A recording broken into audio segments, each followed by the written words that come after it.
إن الحمد لله نحمده ونستعينه ونستهديه ونستغفره ونعوذ بالله من شرور أنفسنا ومن سيئات أعمالنا من يهده الله فلا مضل له ومن يضلل فلا هادي له أشهد أن لا إله إلا الله وحده لا شريك له وأشهد أن سيدنا محمدا عبده ورسوله اللهم صل على سيدنا محمد وعلى آله وصحبه أجمعين أما بعد.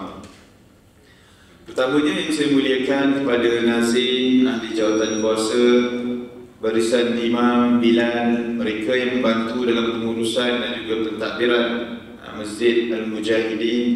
Seterusnya dikasihi ahli qaryah, ahli jemaah, haji-haji, haja-haja, ibu-ibu, ayah-ayah, hadirin, hadirat yang dirahmati Allah sekalian. Pertama dan selamanya, marilah sama-sama kita tingkatkan kesyukuran kita pada Allah Subhanahu wa Ta'ala atas segala nikmat, atas segala pemberian, atas segala rezeki yang Allah berikan kepada kita dalam pelbagai bentuk, dalam pelbagai sudut. Bermula dengan nikmat iman dan Islam, nikmat yang paling besar dalam kehidupan kita sebagai seorang manusia. Tanpa iman dan Islam, tidak mungkin kita boleh masuk ke dalam syurga Allah Subhanahu wa Ta'ala. Itu satu prasyarat yang utama. Kemudian kita bersyukur dengan nikmat kesihatan yang Allah berikan. Nikmat kesihatan juga penting untuk memastikan kegiatan harian kita, aktiviti harian kita, bahkan amalan harian kita berjalan dengan baik. Terjejasnya kesihatan juga akan menjejaskan amalan dan juga ibadah. Jadi dengan kesihatan yang baik pada diri kita sekarang ini, gunakanlah sebaiknya kesempatan yang Allah berikan untuk tingkatkan amalan dan ibadah kita. Bila sebut tingkatkan amalan dan ibadah, ramai beranggapan amalan dan ibadah itu berkait dengan masjid dan surau. Berkait dengan masjid, berkait dengan surau. Jawapannya tidak. Itu salah satu skop amalan dan ibadah. Bila sebut amalan dan ibadah, ia berkait dengan segala perkara yang kita lakukan dalam seharian kita. Sebenarnya dalam masjid surau yang kita tak payah risau. Sebab masjid surau ni tempat yang mulia, tempat yang baik. Jarang orang buat dosa dalam masjid surau. Melainkan pencuri tabung masjid lah kan. Itu antara yang kadang tak boleh dielakkan. Tapi bila kita berada di luar masjid dan surau, dari sudut ekonomi kita, dari sudut sosial kita, dari sudut pergaulan kita, komunikasi kita, semua itu juga perlulah patuh kepada syariat. Semua itu mestilah comply dengan apa yang Allah dan juga Rasulullah sebut dalam Quran dan juga hadis. Jadi itu antara skop yang penting bila kita sebut aktiviti harian kita perlulah patuh syariat. Begitulah nikmat kelapangan, begitulah nikmat ketenangan yang Allah berikan kepada kita, nikmat kebahagiaan. Bahkan antara yang paling penting adalah nikmat hidayah. Allah hadirkan diri kita pada pagi ini. Allah jentik hati kita untuk kita datang ke masjid, untuk menunaikan salat fardu secara berjemaah, untuk kita melazimi kuliah dan juga majlis ilmu. Jadi ini juga satu bentuk hidayah yang bukan semua orang dapat. Hidayah ini adalah satu petunjuk yang Allah berikan. Manusia semua akan melalui fasa hidayah. Cuma kita perlu faham hidayah ni dia ada 5 jenis. Secara umum dia dah sebut. Bermula dengan hidayatul fitri, hidayah fitrah, hidayah semula jadi. Iaitu ketika kita lahir sebagai seorang bayi, kita semua pernah merasai sebagai seorang bayi. Bila kita lahir sebagai seorang bayi, kita menangis. Tak ada siapa pernah ajar kita menangis. Tapi kita lahir, kita menangis. Itu namanya semula jadi. Hidayatul fitri. Semakin kita membesar, semakinlah kita dipandu dengan hidayah yang baru. Namanya hidayatul hawas, hidayah panca indera. Kita dah mula pegang, dah mula rasa, dah mula bau, dah mula melihat. Macam-macam benda dah kita mula buat. Jadi benda yang dah kita mula buat itu juga satu bentuk panduan yang dinamakan hidayatul hawas, hidayah panca indera. Semakin kita membesar, kita melalui lagi satu fasa hidayatul akal, hidayah akal. Bila ada akal, dia boleh membezakan yang mana baik dan juga yang mana buruk. Kita dah mula belajar pegang. Jadi bila kita dah mula belajar pegang, dengan bantuan akal, kita dapat membezakan mana yang kita pegang membawa kebaikan, mana yang kita pegang membawa keburukan. Jadi bila benda panas, tak boleh pegang. Jadi akal memandu panca indera. Dan akhir sekali hidayatul din, hidayah agama. Akhir sekali agama lah yang memandu semua hidayah yang lain, terutamanya akal. Hidayah membantu atau memandu akal kita. Dia tak boleh akal memandu agama, tak boleh. Dia mesti agama yang memandu akal kita. Itu yang sebenar. Jadi kita boleh lihat zaman sekarang ni ramai orang berfikiran secara rasional. Kehidupan dia dipandu oleh logikal akal, berbanding mengikut kepada apa yang telah ditetapkan. Antara yang menjadi fenomena pada masa sekarang ini apa dia? Antara fenomena yang sedang berlaku adalah ketika mana kita membaca kunut nazilah. Allahumma alika bil yahud, ya Allah laknatlah ke atas Yahudi. Allahumma ahlikil kafarata wal munafiqin, ya Allah berikanlah kehancuran kepada orang-orang kafir, Yahudi dan sebagainya. Allahumma dammir a'da'aka a'da'ad-din, ya Allah hancurkanlah musuh-musuhmu, ya Allah, merujuk kepada Yahudi. Jadi datanglah orang Melayu kita, dia pun duk komen, mana boleh doa keburukan untuk orang-orang Yahudi ni, tak boleh. Orang Yahudi ni pun hamba Allah. Orang Yahudi ni pun orang yang perlu kita berdakwah. Islam mengajar kita bila mana orang baling batu dekat kita, kita balas dengan senyuman. Bila mana orang baling najis dekat kita, kita balas balik dengan balingan bunga. Bila mana orang buat benda tak baik atau orang buat benda jahat dekat kita, kita balas dengan benda yang baik. Itu Islam ajar kita, itu layanan Islam terhadap orang lain. Ini logical akal punya tinggi, rationalism punya tinggi. Jadi orang Yahudi pun hamba kepada Allah. Jadi mana boleh kita doakan kehancuran kepada mereka? Ini tak betul dan tak kena dengan cara Islam. Ini sentimen yang sedang tersebar sekarang di WhatsApp, di media sosial dan sebagainya. Jadi macam mana kita nak respon? Ini yang viral menggunakan logical akal. Bagaimana kita nak respon? Kita nak respon betul. Kita mengiyakan dahulu betul layanan Islam yang disebut. Hatta Islam itu sendiri berasal daripada perkataan salama, bermaksud sejahtera, peace, keamanan, kedamaian, kemakmuran.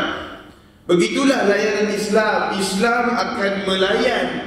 Bila mana orang buat buruk dekat kita, kita balas dengan kebaikan. Kita boleh tengok Rasulullah. Orang balik najis dekat Nabi, Nabi balas dengan senyuman.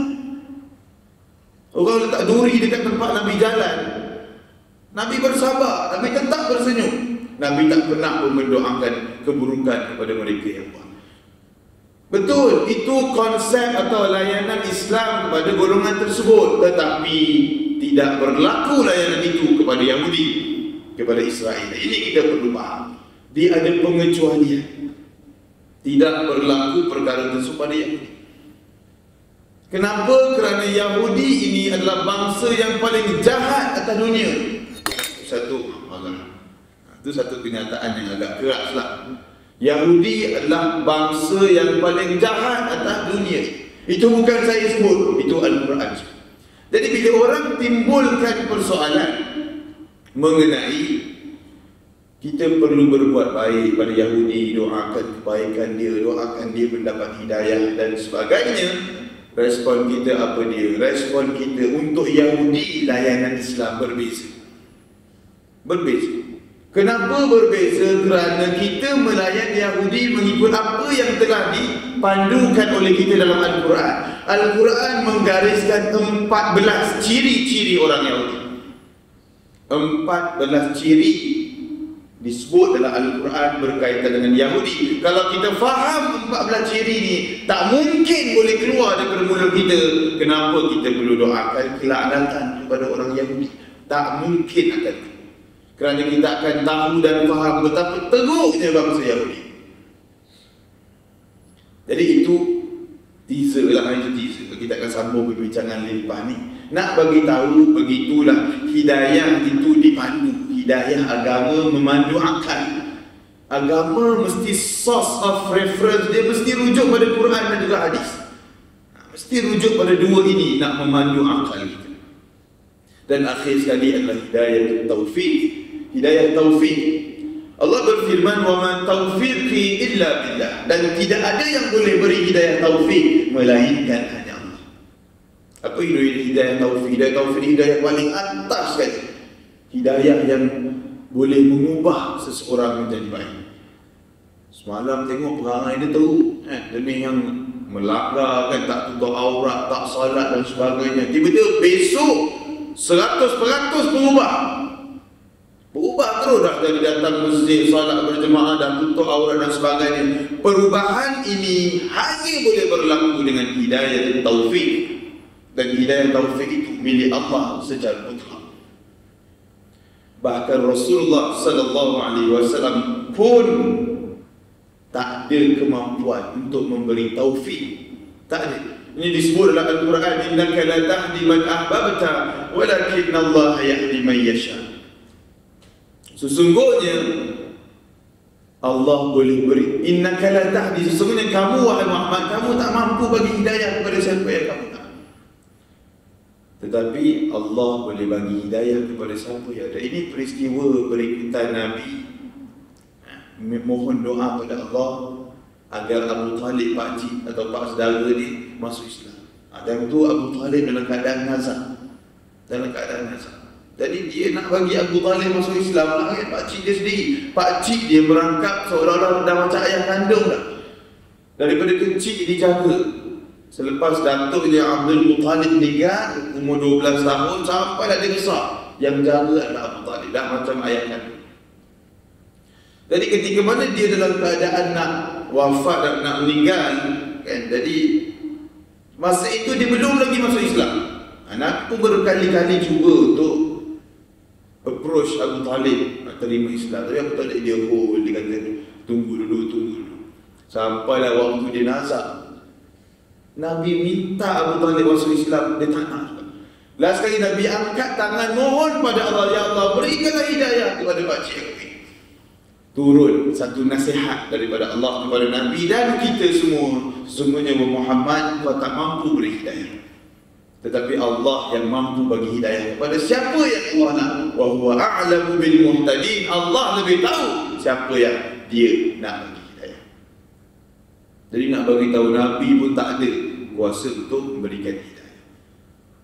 Jadi sebab itulah bila kita ini tegur seseorang kan, kita ni bagi peringatan kat orang, nasihat orang, jangan kita harap dengan nasihat kita terus dia berubah. Kerja kita nasihat dia, itu kerja kita. Dia berubah ke tak berubah, itu dia dengan Allah. Jangan disebabkan dia tak berubah, kita pun jadi fed up. Aduh, aku dah tegur banyak kali dah, sama je perangai, malah dah tegur. Jangan kita fed up. Teguran harus diberikan, walaupun berkali-kali, walaupun berulang kali, harus diberikan. Cumanya jangan kita give up ataupun fed up bila mana mereka tak berubah, kerana perubahan itu adalah kuasa Allah Subhanahu wa taala menerusi hidayah dan taufik.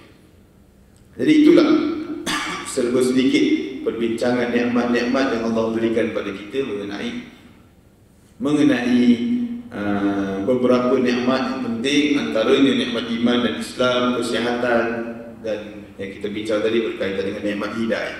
Doakan juga Allahumma rzuqna al-istiqamah. Kita ni alhamdulillah Allah golongkan kita datang masjid hari-hari, alhamdulillah, solat berjemaah hari-hari, alhamdulillah, lazimi kuliah dan sebagainya, mengimarahkan masjid dan surau.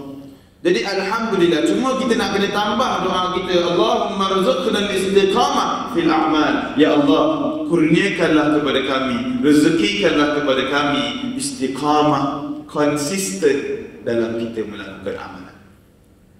Sebab ada orang, dia dulu kaki masjid kan, tapi disebabkan beberapa perkara, mungkin kecil hati ke apa ke, ada isu ke apa ke, dah sekali terus tak datang masjid. Ada kaki masjid, hari-hari datang bantu dan sebagainya, tapi bila berlaku sedikit isu yang mungkin menggurih hati dia, buat dia rasa tak senang dan sebagainya, terus dia angkat kaki tak datang. Kalau dia pergi ke masjid lain, okey lagi lah, dia terus tak datang. Kita risau sekiranya Allah tarik nikmat istiqamah itu, kita hanya melakukan amalan hanya dalam tempoh-tempoh tertentu saja. Jadi sebab itulah setiap kita buat amalan, doakan juga istiqamah. Istiqamah ini benda yang berat. Benda yang berat. Orang yang hafal Quran, ini mudah hafal Quran ni. Hafal Quran tak susah. Hafal Quran mudah, yang susah ni nak maintain hafalan lepas. Itu yang susah. Istiqamah dalam kita nak menjaga hafalan. Itu lagi susah nak hafal. Dia kejap je satu muka. Kalau ikut normal, ada yang ikut kemampuan, ada 15 minit dia hafal satu muka, ada 30 minit, ada sejam. Tapi nak maintain bacaan lepas tu, maintain hafalan lepas tu, itulah yang paling sukar. Itulah yang dinamakan istiqamah. Istiqamah. Benda yang penting adalah dalam kehidupan kita. Jadi insyaAllah pada pagi ini kita nak bincang satu bab mengenai Yahudi. Yahudi menurut perspektif Al-Quran. Kita bincang direct tentang Yahudi. Jadi bila kita sebut Yahudi, saya tak nak bincang asal usul Yahudi dan sebagainya. Itu mungkin boleh kait sendiri lah. Cuma poin yang penting perlu kita faham, perlu dibezakan Yahudi, Israel dan juga Zionis. Tiga ni kena beza. Okay. Apa itu Yahudi? Yahudi ni nama bangsa ataupun nama agama. Al-Quran bila sebut Yahudi, dia boleh membawa kepada nama bangsa dan dia juga boleh membawa kepada nama agama. Dia merangkumi dua-dua. Okay. Yang kedua Israel negara, nama negara. Israel ini dia tak sama dengan Bani Israel yang disebut dalam Quran. Ini kita perlu faham. Bani Israel yang disebut dalam Quran adalah penceritaan kisah-kisah Nabi. Kita ada Nabi Ibrahim. Nabi Ibrahim pecah dua bawah dia. Bawah dia ada dua anak, Nabi Ishak dan juga Nabi Ismail. Ishak dan Ismail inilah legasi. Ishak inilah, daripada Ishak ini lahirnya keturunan Bani Israel. Daripada Ishak lahirnya Nabi Yaqub, Nabi Yusuf dan sebagainya. Ini semua keturunan Bani Israel. Keturunan Bani Israel, keturunan para Nabi. Al-Quran menceritakan Bani Israel, di mana Bani Israel ini di bawah seliaan para Nabi dan juga Rasul. Di sini pula Nabi Ismail. Lain Nabi Ismail satu sahaja, bawah dia siapa? Nabi Muhammad sallallahu alaihi wasallam. Sebab itulah bila kita sebut dalam berkaitan dengan Yahudi, satu poin yang penting adalah Allah berfirman dalam surah Al-Fatihah. Hari-hari kita baca Siratal ladzina an'amta alaihim, jalan yang dia berkait dengan ayat ke-6 kan. Ihdinas siratal mustaqim, ya Allah tunjukilah kami jalan yang lurus. Jalan yang bagaimana? Siratal ladzina an'amta alaihim, jalan yang engkau beri nikmat kepada mereka. Siapa nikmat kepada mereka yang Allah berikan? Allah sebut dalam ayat yang lain, minan nabiyyin was-siddiqin wasyuhada was-salihin. Ini 4 golongan yang kita nak ikut. Golongan para nabi, golongan para wali, golongan syuhada dan juga golongan salihin, orang-orang salih. Kemudian Allah sebut dalam sambungan ayat 2 golongan yang jangan sesekali kita ikut. Ghairil maghdub, jangan ikut orang yang dimurkai, waladdallin, jangan ikut orang yang disesatkan. Siapa al-maghdub? Siapa yang dimurkai? Nabi sebut dalam hadis, al-maghdub al-yahud al-maghdub alaihim wan nasara ad-dallin. Disebut dalam hadis. Waladdallin humun nasara. Disebut dalam hadis. Yang dimurkai adalah Yahudi dan juga yang disesatkan adalah Nasrani. Itu golongan yang dispesifikkan dalam hadis Nabi. Jadi al-maghdub merujuk kepada orang Yahudi.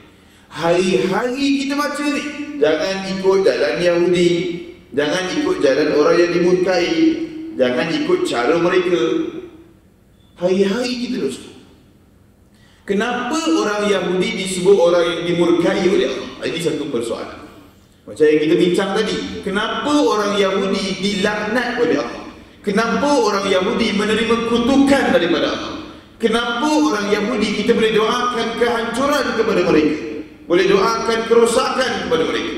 Kenapa? Ini juga sebab dia al-maghdub, mereka ini golongan yang dimurkai. Antara sebab, nanti kita akan bincang main point kenapa mereka ini bangsa yang dimurkai.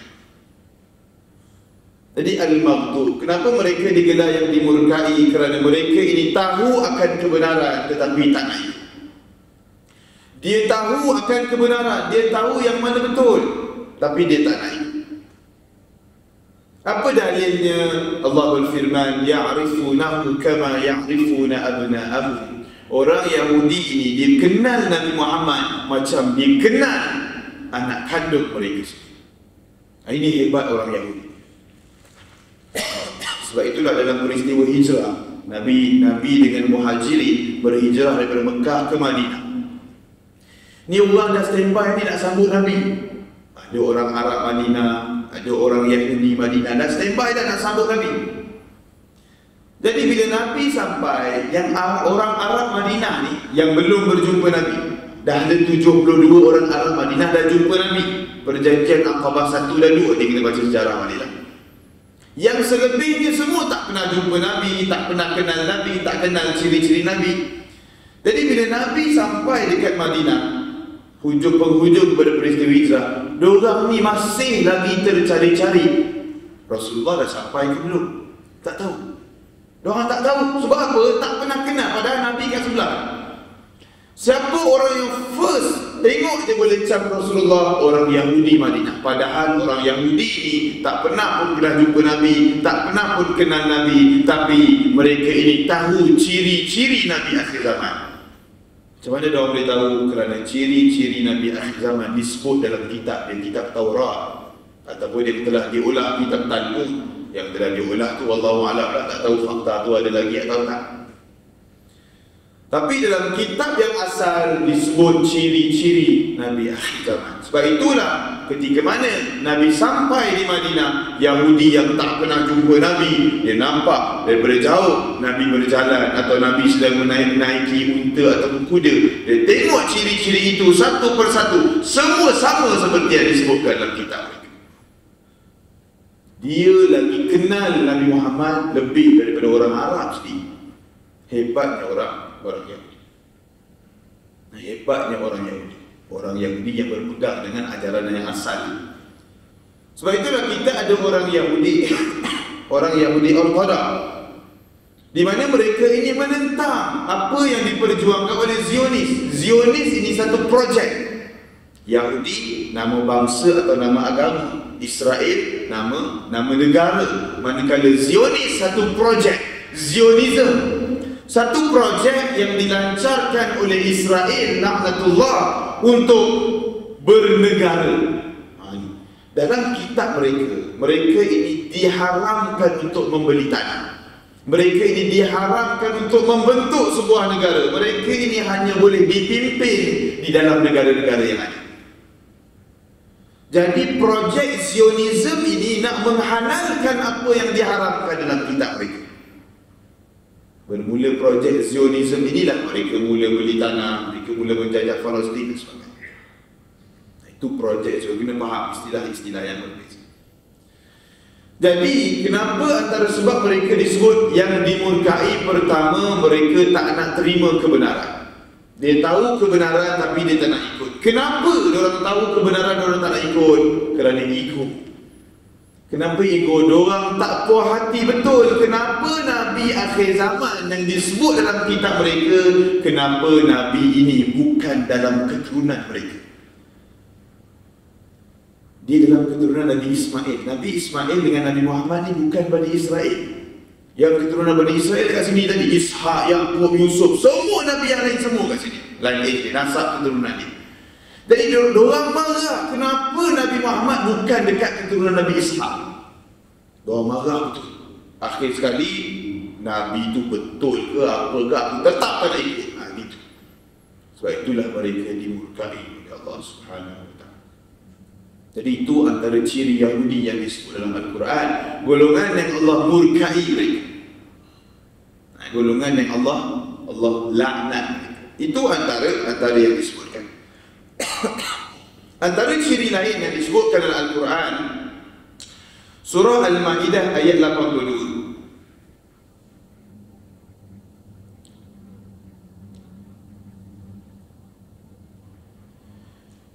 Surah Al-Ma'idah ayat 82, Allah berfirman.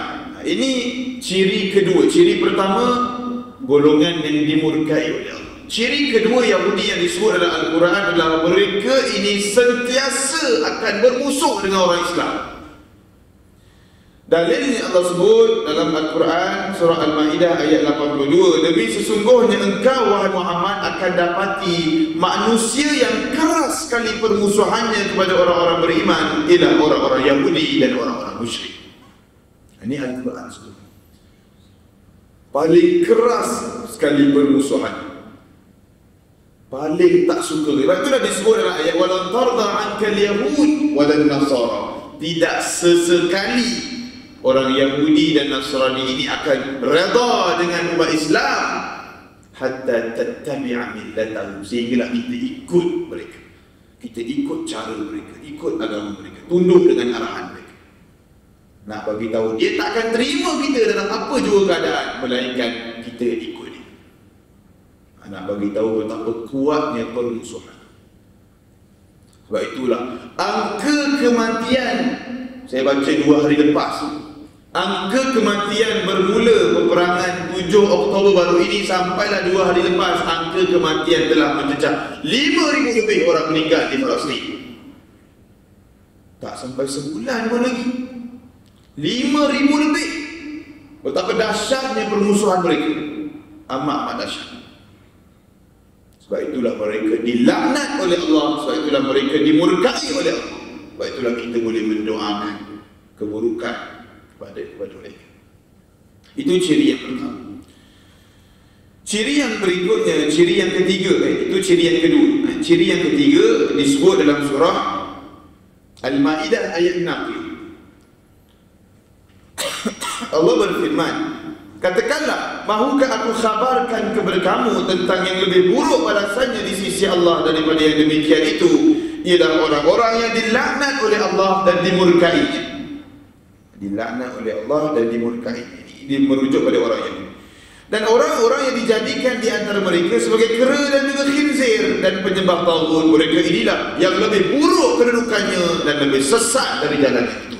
Ini ciri ketiga orang Yahudi disebut dalam Al-Quran. Mereka ini lebih buruk kedudukannya, lebih sesat berbanding orang yang lain. Al-Quran sebut. Al-Quran sebut. Jadi mana-mana pun mesti kita akan lihat Al-Quran melaknat, Allah melaknat. Ini antara ciri-ciri Yahudi yang disebut dalam Al-Quran. Baru 3 tu, belum sampai habis lagi. Saya skiplah kepada satu poin yang penting. Sebab utama kenapa orang Yahudi dilaknat oleh Allah. Sebab utama orang Yahudi dilaknat oleh Allah merujuk kepada surah An-Nisa ayat 155. Allah berfirman, "Fabima naqdihim mitsaqahum wa kufrihim bi ayatillah." Ini satu sebab. Wa qatlihimul anbiya bighairi haqq. Sebab inilah kenapa digelar bangsa Yahudi bangsa paling jahat atas dunia ini, adalah kerana mereka ini bukan sahaja tidak ikut Nabi dan Rasul, bukan sahaja khianat Nabi dan Rasul, tapi mereka ini membunuh para Nabi dan Rasul. Ini satu dosa yang memang tak ada ampun punya. Memang teruk, seteruk-teruknya. Nabi Zakaria antaranya. Mereka membunuh para Nabi dan Rasul. Sebab itulah mereka digelar bangsa paling jahat atas dunia. Secara faktanya bangsa yang paling sikit masuk Islam adalah bangsa Yahudi. Itu fakta. Jadi sebab itulah sentimen yang dimainkan sekarang ini, jangan doakan keburukan dan sebagainya, tidak terpakai pada Yahudi. Kerana Al-Quran kecam Yahudi. Sekali lagi saya sebut, Yahudi ada Yahudi yang baik. Yahudi yang baik tak terlibat dalam kecaman tersebut. Laknat tersebut hanya terkait dengan Yahudi yang jahat. Yahudi yang jahat. Dan dalam ayat yang sama ini juga disebut satu perangai mereka. Apa dia? Mereka ini maka kami laknatkan mereka dengan sebab mereka suka mencabuli perjanjian setia mereka. Diorang ni suka sangat langgar perjanjian. Suka sangat langgar perjanjian.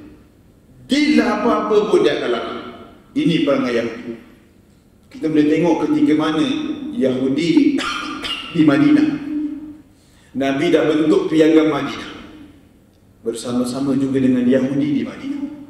Apa yang berlaku selepas itu sebahagian kecil ataupun sebahagian daripada Yahudi di Madinah, apa dia orang buat? Dia JV dengan musyrikin Mekah. Musyrikin Quraisy di Mekah, dia JV, dia serang Nabi Muhammad di Madinah. Yang menjadikan berlakunya peperangan Ahzab. Setiap kali kita takbir raya kita sebut wa hazamal ahzab wahda. La ilaha illallah wahda sadaqa wa'da wa nasara 'abda wa a'azza jundahu wa hazamal ahzab wahda. Tiba-tiba Allah sebut wa hazamal ahzab wahda, kalahkan pakatan Ahzab, pakatan kumpulan JV antara Yahudi dan juga musyrik Quraisy ini yang sedang menyerang Nabi. Peperangan Ahzab ni dia pelik sikit. Sebab apa? Nabi dikepung hampir sebulan. Dikepung sebulan dekat Madinah. Khandaknya dia gali parit. Jadi keliling tempat Nabi tu digali parit. Orang-orang Yahudi yang JV dengan musyrik orang tak nak cross. Tak nak cross. Bawa besar sangat parit. Dinamakan peperangan Khandaq. Kenapa tengah-tengah seronok raya kan, tiba-tiba dibaca takbir raya, tiba-tiba ada pula cerita pasal peperangan Ahzab? Kenapa? Nak bagi tahu sentiasa berwaspada. Islam sentiasa akan diserang dalam pelbagai sudut.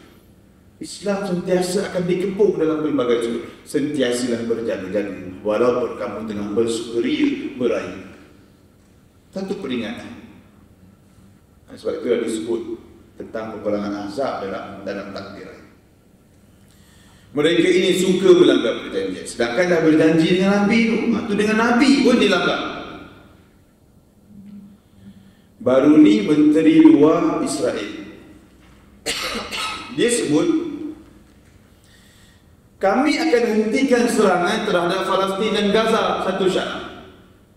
Orang-orang Hamas kena serah diri. Kerana kami serang ni sebab Hamas. Dia kata dia serang Palestin, dia serang Gaza, semuanya berpunca daripada Hamas. Ini satu statement yang menipu dan penuh dengan kedustaan. Kenapa? Kalau kita lihat pada sejarah, bila bermulanya penjajahan Palestin, bermulanya pada 1948. Itu official. Di sebelum tu lagi dah ada dah sebenarnya. Bila runtuhnya kerajaan Turki Osmani yang 1924, lepas tu dah ada dah perancangan-perancangan dan sebagainya, step tu dah ada. Tapi officialnya 1948 mereka mula masuk dalam Palestin, beli tanah, dan sebelum tu lagi dah mula dah beli tanah dan sebagainya. Tapi 1948 official digezetkan bahawa mereka itu adalah penduduk atau mereka itu memiliki di Palestin. Jadi ketika mana keluar statement daripada mantan Menteri Luar Israel ni, dia kata selama diorang serang di puncanya Hamas. Bila kita lihat pada sejarah, diorang mula serang Palestin 1948, Hamas mula ditubuhkan 1986. Macam mana diorang boleh sebut diorang serang sebab Hamas? Hamas tu wujud 40 tahun lepas dia mula menjajah Palestin. Ini satu penipuan yang amat dahsyat. Sebab Hamas lah antara yang agresif melawan Israel. Israel sampai sekarang tak berani nak masuk ikut jalan darat. Kalau kita perasan, baru ni ada semalam ada masuk ikut jalan darat, gagal, dikalahkan. Walaupun Israel dikatakan mempunyai kekuatan ketenteraan nombor 4 di dunia, tangga yang keempat ni dia ada kekuatan ketenteraan, tapi dia tetap tak boleh berlawan dengan darat. Dia boleh lancar misail ataupun roket je lah, memusnahkan. Dan dahsyatnya diorang ni, diorang memusnahkan tempat yang tak boleh dia musnahkan, antaranya hospital. Baru ni hospital Al-Ahli mengorbankan hampir 1000 orang. Itu memang dahsyat. Jadi itulah, mereka ini suka melanggar perjanjian. Syekh Ahmad Yassin, pengasas kepada Hamas, banyak kali dah runding buat gencatan senjata dengan Israel. Dia pun tahu sampai bila nak perang, sampai bila kita nak berlaku orang mati dan sebagainya, bangunan dimusnahkan dan sebagainya, sampai bila? Jadi dia pun ambil inisiatif untuk berunding dengan Israel. Tapi apa yang berlaku? Ya, time berunding dia anggur. Kemudian lepas tu apa? Dia bakal sampahkan agreement gencatan senjata. Dia tak kisah pun. Sebab apa? Dia memiliki persenjataan antara yang terkuat di dunia. Dan dia ada beberapa kuasa veto besar belakang dia. Perancis, Amerika, UK. Sebab itulah ada yang mengatakan boleh jadi Palestin ini dia akan sparkkan perang dunia ketiga. Boleh jadi faktor utama berlakunya perang dunia ketiga nanti adalah disebabkan Palestin kerana dah mula berlaku pertembungan antara kuasa veto. Rusia dan juga China pro kepada Palestin, walaupun China dia tak mengatakan secara orang kata jahat, secara terang-terangan. Tapi Rusia terang-terangan dia sebut dia dengan Palestin. Itu antara dah beberapa kuasa veto. Di sini ada blok kuasa veto Israel. Jadi dah ada pertembungan. Kuasa veto ni dahsyat. Dia keputusan PBB pun dia boleh langgar ya. Itu kehebatan yang ada pada kuasa veto. Kan negara-negara yang memiliki kuasa veto. Jadi itulah genjatan senjata yang banyak kali dirunding pun dia bakal sama. Dia langgar, dia tak kisah. Nak bagi tahu Yahudi ini bangsa yang memang tak pernah ikut perjanjian. Bangsa yang akan suka melanggar perjanjian Al-Quran. Bahkan dah dibuktikan banyak kali dah dibuktikan. Itu antara ciri-ciri yang Yahudi. Ciri yang keempat, ciri yang pertama dimurkai. Ciri yang kedua permusuhannya amat kuat dengan umat Islam. Ciri yang ketiga kedudukan mereka ini yang paling teruk, yang paling sesat, yang paling buruk atas dunia. Dan yang keempat, mereka ini adalah golongan yang paling jahat atas dunia ini. Mereka membunuh para Nabi dan Rasul. Dan mereka ini suka melanggar perjanjian. Yang terakhir lah, yang terakhir. Kita 5 je lah boleh. Ini mudah ke 7 dah. Orang tu dah mula tenung-tenung saya dah. Lapar kot kan. Yang terakhir disebut dalam surah Baqarah. Ayat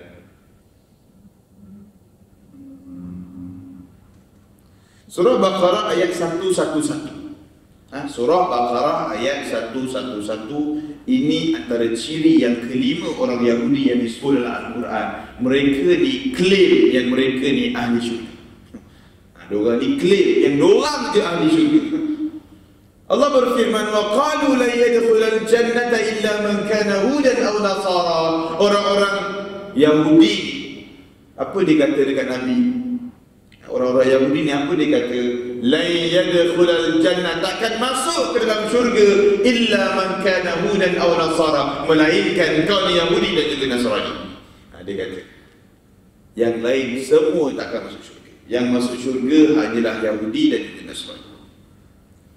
Jadi Nabi bila dengar statement tu, apa Nabi sebut? Kul hatu burhanakum. Okeylah kalau betul engkau orang ni adalah orang syurga, ahli syurga.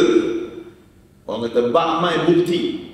Cuba bagi bukti yang menunjukkan engkau ini orang syurga. Nabi minta bukti. Dalam surah Jumaat, antara cabaran yang diminta oleh Nabi dalam surah Jumaat ni dia ada 3 segmen. Yang dia ada 11 ayat. Dia ada 3 segmen. Segmen yang pertama cerita tentang peranan Rasulullah. Nabi dibangkitkan, apa peranan Nabi kan. Yang segmen yang kedua cerita pasal Yahudi. Yang ketiga baru cerita pasal solat Jumaat. Ayat 9 hingga 11 itu cerita pasal solat Jumaat. Jadi yang segmen Yahudi itu Allah berfirman, "Qul ya ayyuhalladzina hadu in za'amtum annakum awliya'u lillahi min dunin nas fatamannawul maut." Ni Nabi. Nabi sebut apa? Kalau betul lah kau orang ni cakap kau hanya orang benar, orang betul, ahli syurga lah katakan, fatamannawul maut, cuba minta untuk mati. Nabi sebut. Ini cabaran Nabi. Ini cabaran Nabi kepada Yahudi. Kalau betul lah kau hanya orang benar, cuba minta untuk mati. Apa respon Yahudi? Wala yatamannawnahu abadan bima qaddamat aydihim. Sama sekali tidak mereka akan meminta untuk mati. Dia sendiri respon, dia tak mungkin akan meminta mati. Kenapa? Kerana mereka ini takut akan mati. Takut akan mati. Mati ni dia ada 3 kategori. Mati ada 3 kategori. Kategori pertama, lupa mati. Ni masalah. Lupa mati. Enjoy seronok sangat kat dunia ni, lupa tu mati. Itu yang pertama. Yang kedua, takut mati. Ini yang perangai Yahudi tadi. Perangai Yahudi, takut mati. Bahkan takut mati ini juga disebut dalam hadis Nabi. Nabi kata, umat aku di akhir zaman ini umpama buih di lautan. Jadi sahabat bertanya kepada Rasulullah, kenapa wahai Rasulullah? Kerana umat akhir zaman banyaknya akan ada simptom penyakit al-wahan. Apa itu al-wahan? Nabi sebut hubbud dunya wa karahiyatul maut. Dua yang menjadikan kita ada sifat al-wahan, iaitu cintakan dunia je hidup dia, wa karahiyatul maut, dan takut akan mati. Ini penyakit al-wahan. Penyakit al-wahan. Jadi kita kena berjaga-jaga. Kita mati yang jenis ketiga, iaitu ingat mati. Lupa mati, takut mati, ingat mati. Kita mesti yang ketiga, ingat mati. Sebab itulah Nabi sarankan kita banyak pergi kubur. Kenapa pergi kubur? Bukan suruh takut akan mati, tapi ingat akan mati. Jadi ingat akan matilah tanda kita ini sedang melakukan persiapan untuk menuju ke alam berikut. Khutbah Jumaat baru ini, kebetulan saya baca khutbah di Selangor. Jadi tajuknya apa dia? Tajuknya berkaitan dengan buang benda-benda dunia dan dapatkan akhirat. Itulah tajuk. Saya pun dah lupa lah tajuk exactly tajuknya kan. Jadi Nabi sebut dalam hadis, kun fid dunya ka'annaka gharib aw 'abir sabil. Jadilah kamu atas dunia ini seperti seorang yang bermusafir atau seorang pengembala. Apa maksudnya? Dunia ni hanya transit saja. Macam kita nak pergi negeri-negeri jauh lah kan, nak pergi belah utara ke timur dan sebagainya. Jadi kita akan berhenti di transit, di Tapah ke Gua Musang dan sebagainya. Kita akan berhenti persediaan siap-siap pergi tanda sambil wuduk, solat, makan. Sekejap je, sejam, lepas tu kita baru jalan. Macam itulah juga situasinya bila kita di dunia ini, hanya transit sahaja, sebab yang kekal abadi adalah di akhir. Di akhir. Dari tiga jenis mati kita kena beringat. Jadi orang yang takut akan mati, maksudnya dia tak ada persediaan nak menghadapi kematian. Inilah ciri-ciri Yahudi. Kalau ada dalam diri kita takut akan mati, cepat-cepat ubat. Sebab apa? Boleh jadi sama macam yang takut akan mati. Dia klaim dia ahli syurga. Bila Nabi cabar, kalau betul kau ahli syurga, cuma minta untuk mati, dia orang takut. Sebab apa? Dia tahu akan kebenaran, tapi dia tak ikut. Dia tahu dia berada di tempat yang salah, tempat yang tak betul, tapi tak nak. Jadi itulah beberapa ciri-ciri orang Yahudi dalam Al-Quran. Baru 5 ciri. Ada berbaki berapa lagi? 9 ciri lagi. Nak bagi tahu, jangan kita terpengaruh dengan sentimen-sentimen yang ada. Teruskan berdoa untuk sahabat kita di Palestin. Teruskan mengecam tindakan Israel, laknatullah. Teruskan doakan kelaknatan, kemurkaan, kehancuran untuk Israel, laknatullah. Yang saya sedih, penutuplah. Yang saya sedih adalah bila mana muncul orang Melayu Islam kita ni. Mereka ni dah jadi pro kepada Israel. Dia hashtag dia, we stand with Israel. Dah ada orang Melayu Islam kita pro kepada Israel. Sebenarnya berita ni tak mengejutkan. Kenapa? Tahun lepas lagi mengejutkan. Penangkapan 11 orang yang menjadi ejen kepada Mossad. Ejen perisikan Israel. Ini bukan ikut Yahudi je ni. Ini jadi anjing kepada Yahudi. Ini lagi dahsyat. 11 orang yang ditangkap. Yang berbaki tak tahu. 11 orang di tempatan orang kita. Orang Palestin, dia memiliki kepercayaan yang amat tinggi kepada Malaysia sebenarnya. Tapi bila ada benda-benda begini, hilang kepercayaan mereka. Diorang datang kat sini nak cari tempat berlindung, tiba-tiba dekat sini pula orang kena bunuh, kena tangkap dan sebagainya. Orang warga tempatan kita sanggup menggadaikan persaudaraan dia dengan Palestin demi mendapatkan duit. Demi duit, payment besar. Sekali penangkapan yang dilakukan, demi duit sanggup memperjudikan nasib saudara kita. Jadi tak pelik bila munculnya golongan orang Melayu Islam kita ini yang pro kepada Israel. Dah mula dah. Jadi kalau jumpa rakan-rakan kita pro kepada Israel, angkat tangan kanan, tampak muka dia. Mungkin otak dia tak betul. Jadi kita betul kan pro Palestina. Itulah mudah-mudahan. Jadi teruskan bersolidariti, nyatakan kebersamaan kita bersama Palestin, teruskan berdoa untuk Palestin, dan yang terakhir, apa dia yang terakhir? Memboikot. Boikot ni dia sensitif sikit. Sekarang ni tengah bergaduh buat dekat media sosial pasal Mehdi. Tak selesai lagi pasal Mehdi. Okay. Jadi boikot ni satulah pesanan saya, kena ada pengkajian. Jangan pakai listing boikot yang 10 tahun lepas, 20 tahun lepas tu dah outdated dah. Kita kena up to date. Kena up to date dengan yang baru. Yang saya berani sebut, yang wajib, apa hukum boikot? Hukum boikot wajib bagi syarikat yang terang-terangan menyumbang kepada Israel. Wajib kita boikot. Dalilnya apa? Di zaman orang minta dalil kan. Nabi sebut dalam hadis, berjihadlah kamu menggunakan nyawa kamu, menggunakan tenaga kamu, menggunakan harta benda kamu. Jadi berjihad menggunakan harta benda antaranya boikot. Itu dalil berkaitan dengan boikot. Jadi hukum boikot ada dua. Satu, syarikat yang terang-terangan menyumbang kepada Israel, wajib kita boikot.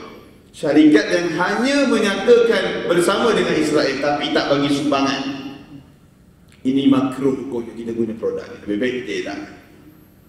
Jadi baru-baru ini Disney declare dia bagi 2 million CSR kepada Israel. 2 million CSR kepada Israel. Dia declare dekat portal. Jadi ini wajib kita boikot. Ustaz, boikot maksudnya tak boleh makan ke Disney. Kena faham, Disney bukan makanan. Kena tengok nature business dia lah. Kalau dia stesen televisyen, siaran dan sebagainya, istilah yang tepat, kena unsubscribe lah. Itu istilahnya. Jadi kena tengok pada yang kita boikot ini melibatkan kepada kepenggunaan, consumery, kepenggunaan produk. So, kalau makanan tak makan, kalau produk-produk dia tengok pada nature business. Jadi itu boikot. Mudah-mudahan dengan usaha kecil kita mendoakan saudara kita di Palestin, menyatakan kebersamaan kita dengan Palestin, dan juga kita memboikot mereka yang menyumbang kepada Israel laknatullah, usaha kecil kita, satu hari nanti ketika mana Palestin mencapai kemenangan, tertulis nama kita antara penyumbang kepada kemenangan tersebut. Allahumma amin. Dan mudah-mudahan aku qauli hadza wa astaghfirullah al-azim li wa lakum. Assalamualaikum warahmatullahi wabarakatuh. Wa soalan. Dengan perlu Jazakallah khair barakallahu fiik. Penjelasan yang sangat baik. Satu penjelasan saya perlu beritahu jemaah, perbezaan antara pergerakan Zionis dengan bangsa Yahudi. Rabai-rabai dari Yahudi menentang gerakan Zionis ini. Jadi dalam perjuangan saya berjuang Palestin dan Mesir. Tapi yang mengelirukan rasa kita generasi muda ini, dalam Quran sebut Yahudi, masyarakat Yahudi dan Bani Israel. Tapi yang membawa perusahaan ini ialah gerakan Zionis. Dan gerakan Zionis pada zaman sekarang ini disokong oleh gerakan Zionis Kristian di Amerika. Dia ada 100 juta dan mereka menyokong oleh duit. Itu kita boleh jalan saja. Kekeliruan berlaku mengapa kita melaknat Yahudi. Sebenarnya bukan kaum Yahudi, tetapi gerakan Zionis seperti mana Karl Marx menjadikan komunisme di Rusia dulu, menumbangkan kerajaan Kristian. Penjelasan sejarah ini dari si muda ke dia tak faham. Dia malah membahas kepada saya dalam surat Al-Fatihah, sebut dia bangsa-bangsa yang menghargai itu daripada kaum Yahudi. Tetapi masa Rasulullah sampai ke Madinah itu, pendeta Yahudi yang tahu kata salam dan dia beriman kepada Rasulullah. Jadi ini orang-orang yang berilmu, kaum Yahudi, tetapi gerakan Yahudi. Begitu juga komunisme, sosialisme di Timur Tengah yang menumbalkan kerajaan Islam, Baathis di sana. Mereka memang sosialis, tidak percaya pada Islam. Jadi penjelasan yang penting. Tapi alhamdulillah, apa yang saya sampaikan sangat baik, sangat pencerahan yang boleh. Tapi itu satu isu sekarang ini yang dikaikan antara gerakan ini yang orang-orang Yahudi di Israel pun berentak dengan kaum Yahudi. Terima kasih. Okey, baik. Terima kasih. Itu satu peringatan lah untuk kita bersama. Sebab itulah kita perlu bergerak dengan fakta. Kita perlu bergerak dengan fakta, antaranya fakta sejarah, antaranya fakta semasa dan sebagainya. Sebab itulah saya sebut tadi perbezaan antara Yahudi, Israel dan juga Zionis. Kena faham perbezaannya. Dan orang pun kadang-kadang salah faham istilah yang disebut dalam Al-Quran dikaitkan dengan sekarang. Kita banding Israel disebut dalam Al-Quran dikaitkan dengan Israel sekarang, itu tidak tepat. Jadi semua itu memerlukan kepada pengkajian, semua itu memerlukan paduan daripada fakta. Jadi terima kasih Haji atas peringatan kita bersama.